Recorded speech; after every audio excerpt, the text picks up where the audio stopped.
Família, um projeto de Deus. Olá, paz do Senhor Jesus! Nós estamos começando mais uma edição do programa Família, um projeto de Deus. E neste programa, de maneira particular, nós vamos exatamente falar que projeto é esse e como esse projeto é percebido pelo Senhor do ponto de vista profético, percebido e revelado à sua igreja do ponto de vista profético. Nesse momento nós estamos vivendo. No último fim de semana, nós tivemos mais uma edição, a terceira edição do programa Trombetas e Festas. Eu chamo sempre programa, do evento Trombetas e Festas, que se tornou um programa dentro da nossa programação, porque foi transmitido para todo o planeta, com tradução em diversos idiomas. A imprensa fez uma cobertura bastante interessante do evento, a presença de diversos órgãos de imprensa. E você não assistiu? Que é isso? Por quê? Olha lá, está lá no nosso canal no YouTube. Está lá o link, vai lá, acessa, assista. Você não pode deixar de assistir e não pode deixar de compartilhar com as pessoas que você conhece para que também ouçam uma palavra não só muito importante, mas extremamente adequada para esse momento que nós estamos vivendo.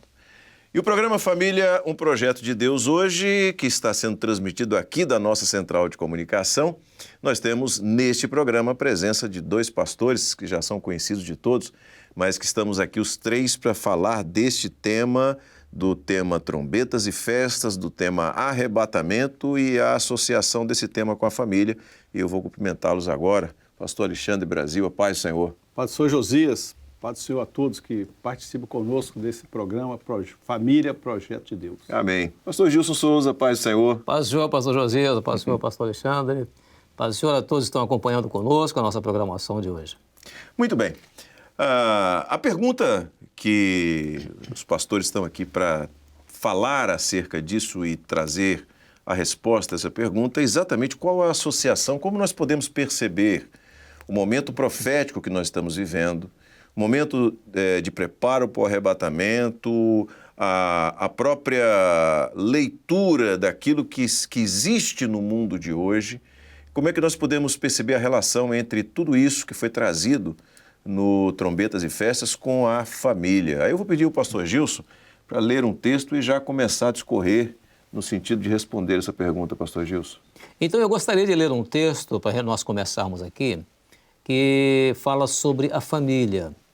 E esse texto está na carta de Paulo aos Efésios, no capítulo 3, a partir do versículo 14, quando ele ora, faz uma oração a Deus, e ele diz assim: por esta causa me ponho de joelhos perante o Pai de nosso Senhor Jesus Cristo, do qual toda a família, nos céus e na terra, toma o nome. E aí Paulo começa a orar, para que, segundo as riquezas da sua glória, vos seja concedida que sejais corroborados com o Espírito, com o poder do seu Espírito no homem interior, para que Cristo habite pela fé em vossos corações, a fim de que, estando arraigados e fundados em amor, poderdes perfeitamente compreender, com todos os santos, qual seja a largura, o comprimento e a altura e a profundidade, e conhecer o amor de Cristo, que excede a todo entendimento, para que sejais cheios de toda a plenitude de Deus. Então é uma oração que Paulo faz relacionada à família, à igreja. E ele chama essa igreja de família no céu e na terra. Aqueles que já partiram, aqueles que ainda estão na terra, então isso é a família. E quando Paulo faz essa oração, ele ora exatamente para que a família conheça e seja preservada conforme exatamente algumas abordagens que foram feitas, pastor Josias, do Trombetas e Festas, relacionado à igreja, relacionado à família, relacionado a como está a família nos dias de hoje, né? Foram alguns aspectos relacionados à família e que nós gostaríamos então aqui de colocar alguns desses aspectos baseados neste texto aqui, ou seja, uma oração feita para que a família tenha o conhecimento de Deus, seja preservada, né? Há muitas orações, há muitos aspectos, por exemplo, aqui, quando Paulo fala assim, habite em vossos corações, quer dizer, comunhão, fundados em amor, quer dizer, o aspecto relacionado à família, e também compreender com todos os santos, então esse é corpo. Então, tudo isso está relacionado à maneira como a abordagem feita lá no Trombetas e Festas visava exatamente a preservação da família nessa última hora. A gente consegue enxergar em toda a palavra, né, desde o seu início, né, a própria criação do homem, quando Deus diz que não é bom que o homem esteja só, e falhei uma adjutora, e ali você começa a construir uma família, né? A gente vê isso. O Senhor Jesus, quando a primeira operação de maravilhas, de milagres no seu ministério, foi num casamento, foi no início da instituição de um novo lar, de uma nova família. E ao longo da palavra nós vemos a ação de Deus, seja na direção, na orientação, na bênção, na preservação. A gente vê a família o tempo inteiro na palavra de Deus como algo substancial, importante, básico, fundamental, né? E agora nós estamos diante de uma realidade de a percepção de um caos que existe nesse mundo, de uma realidade existente nesse mundo e a percepção sobre o aspecto da família, né, ou a família inserida nesse contexto de caos que precede a volta do Senhor Jesus. Porque sempre a associação feita é a família e o arrebatamento, né? Quer dizer, como que eu posso olhar, como é que eu posso ver, como é que eu posso buscar a bênção do Senhor, como é que a minha família pode ser preservada nesse contexto de arrebatamento. Você quer falar, Alexandre? Só nós vemos aqui, vamos ver dentro do Trombeta e Festas, daquilo que foi proposto, né, daquilo que o Senhor nos mostrou a respeito do Trombeta e Festa. Nós temos lá vamos dizer, o título nós temos aqui, Família, Projeto de Deus. Ou seja, o que Deus projetou, aquilo que foi Deus que fez, Ele que instituiu. O texto básico, né, da Trombeta e Festa foi o seguinte: por que se amotinam os povos? Ou seja, uma rebelião, insurgindo contra uma ordem colocada. E que a ordem de Deus colocou, uma das ordens que Deus colocou foi a família, projeto de Deus. Então, há, nesses últimos momentos, uma rebelião contra o que é o projeto de Deus, principalmente a família, que são dos projetos primários, um dos primeiros. Vamos dizer o seguinte: se nós pegarmos na Bíblia, quando Deus cria o homem, institui o homem, dá ele a disjuntura, a mulher, ele institui ali a família. Foi antes de instituir casa, rodovia, construção, edificação, as leis que vieram depois, lei de propriedade, lei de tudo isso, que era só os dois, ele não tinha que discutir propriedade de nada. Então a família começou, ela é a base, Essa família que Deus instituiu, a importância dela é tão grande, que existe uma força enorme para destruir a família, descaracterizar a família, tirar a característica básica dela, que é projeto de Deus, para ficar dentro de uma desconstrução maligna de acabar com esta instituição extraordinária, maravilhosa, feita por Deus, que é a família. Então, por que os povos se amotinam? Amotinam contra isso, porque é um dos momentos, nos sinais evidentes do arrebatamento da igreja, é justamente o ataque à família, a destruição da família, que está sendo feito com muito ímpeto nesse momento, de uma forma violenta, vamos assim dizer. Então, eles descaracterizam aquilo que é mais básico, uma coisa que você pensasse há pouco tempo atrás, não precisa dizer, nos primórdios dos meus avós, não, você pode pensar na sua, você não vai nem na sua juventude. O que aconteceu em tão pouco tempo, a precipitação de acontecimentos proféticos que está se dando nesse momento, e a gente pega a família caracterizando o ataque à família, é algo assim de grande proporção.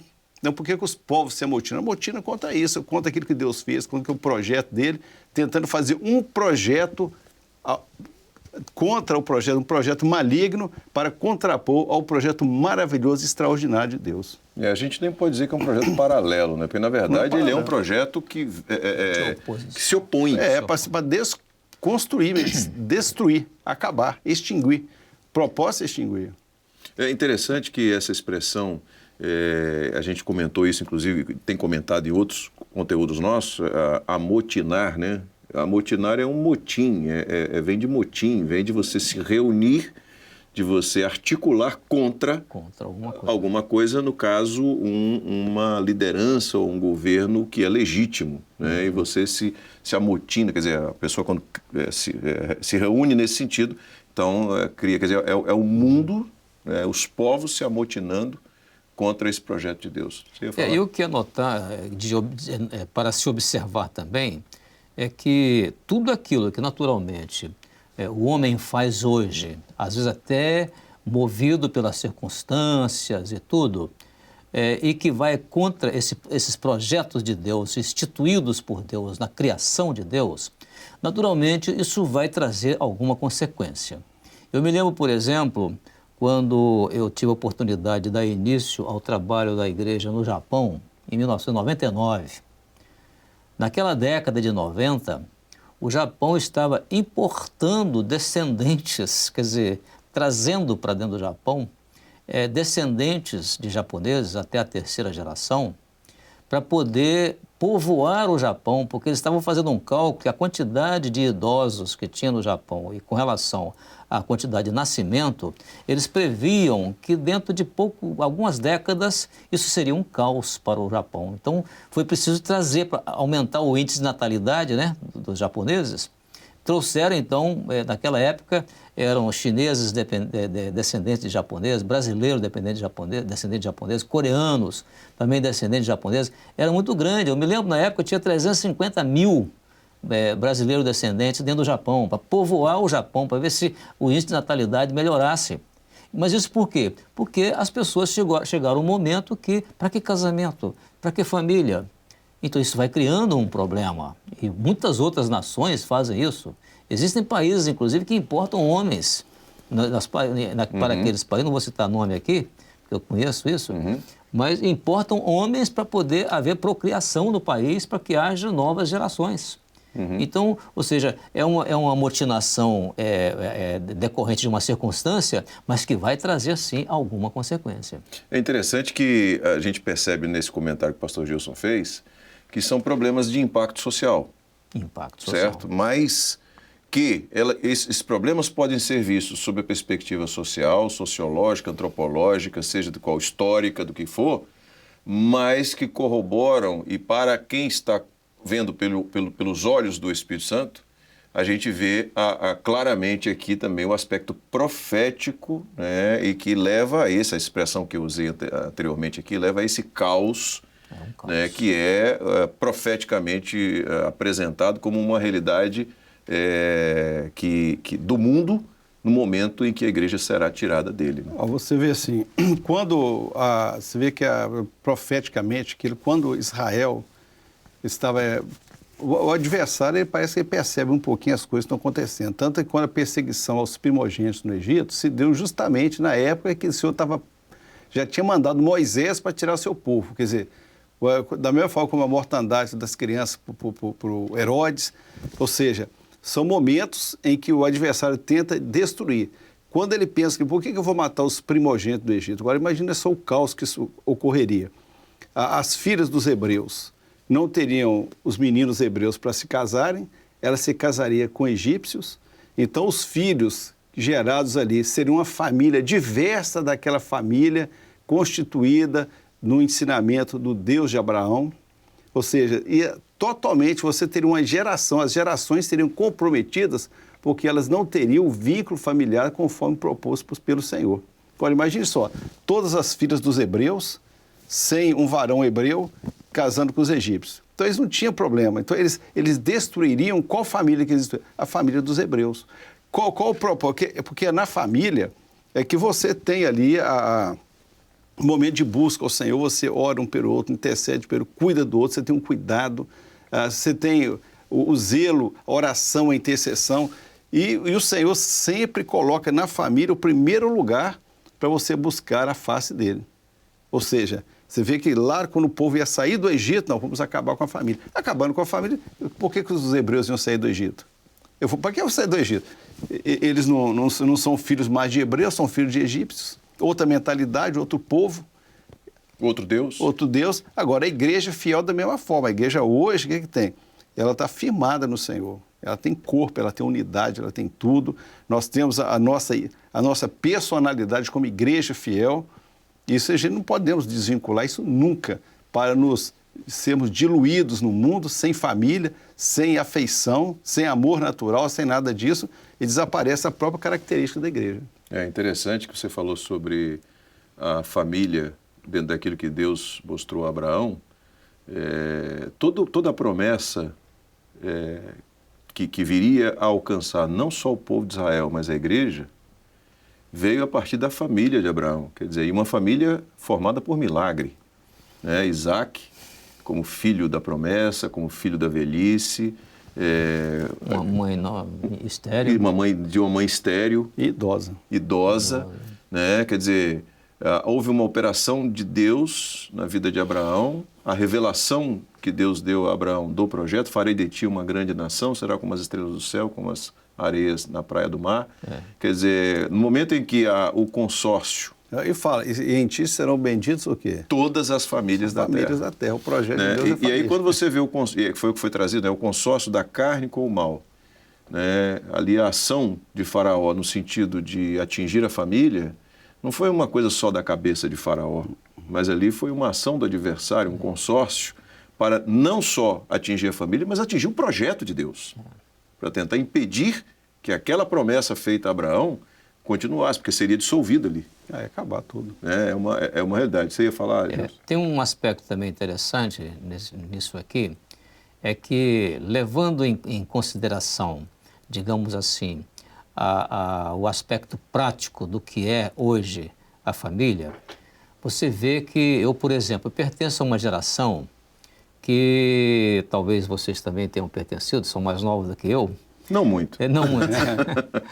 Mas é uma geração que eu me lembro, em determinada época, que as famílias tinham dentro das casas alguns objetos que eram fatores de união da família.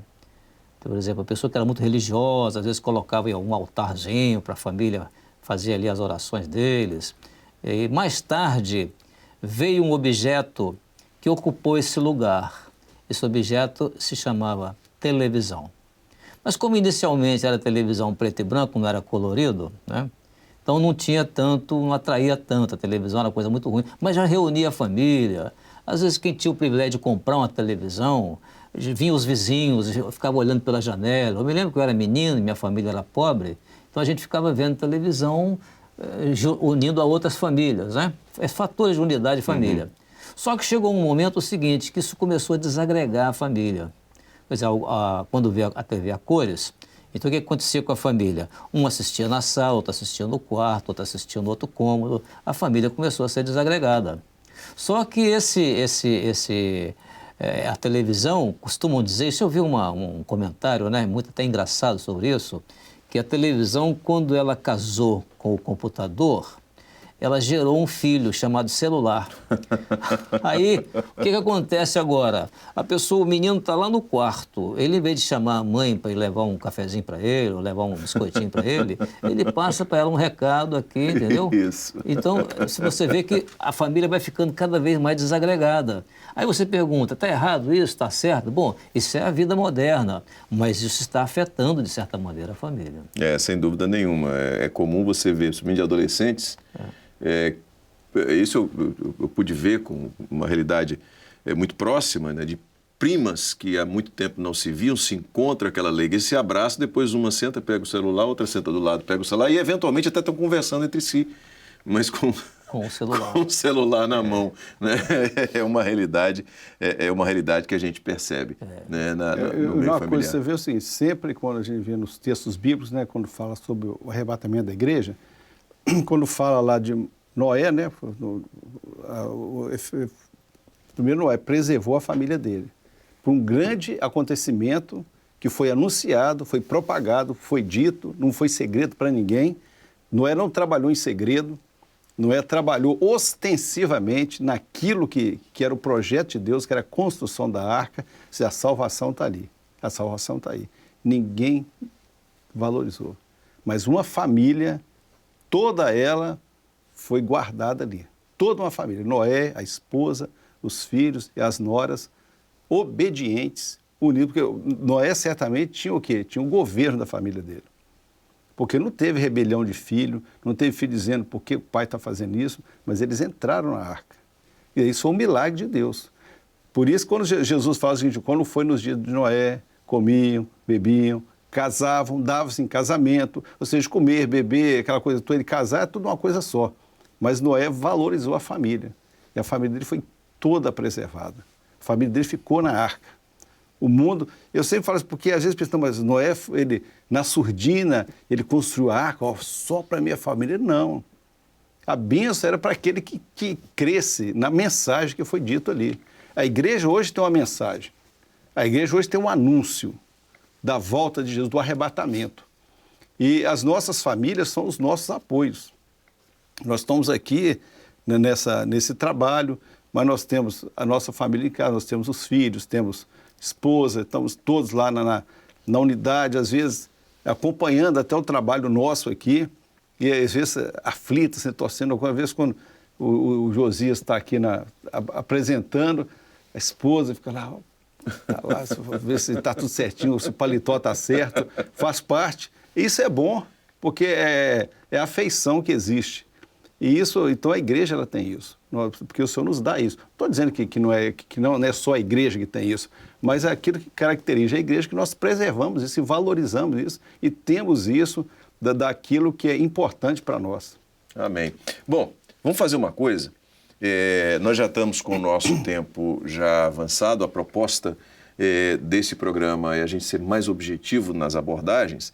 E aí, eu queria aproveitar que o Alexandre aqui começou a falar sobre Noé, os dias de Noé e tudo mais, e na semana que vem nós vamos começar esse programa com esse tema e vamos ver algumas famílias na palavra, né, do que profeticamente são aplicáveis à nossa família hoje, no transcurso daquilo que a palavra de Deus trouxe para nós como exemplos, como sinais, né, e que são aplicáveis profeticamente. Nós vamos continuar esse assunto na semana que vem, então, com exemplos bíblicos de famílias na presença do Senhor e preparadas para um determinado momento ou determinada situação. Tá certo? Amém. A gente continua, então. Alexandre, Gilson, paz do Senhor. Paz do Senhor, Josias. Amém. Obrigado. Muito bem. Daqui a pouquinho, então, você tem o culto da sexta-feira, né, culto do lar, que é uma continuação praticamente desse programa. Nós vamos parar um pouquinho, você tem o link do culto do lar e é uma oportunidade que você tem de viver na prática aquilo que foi trazido aqui no seu lar, junto com a sua família, ouvindo a voz do Senhor, a direção do Espírito Santo e recebendo as bênçãos que Deus tem. É algo tão sério para Deus que, desde que eu me entendo por gente, que as sextas-feiras, o culto da sexta-feira é um culto reservado para a família, né? Então, dentro da própria sequência da orientação do Senhor para os cultos da semana, há esse espaço só para a família. Amém? Muito bem. Deus abençoe. Daqui a pouquinho, então, você assiste ao culto do lar, ao culto da sexta-feira. O Senhor esteja com a sua família. A paz do Senhor Jesus.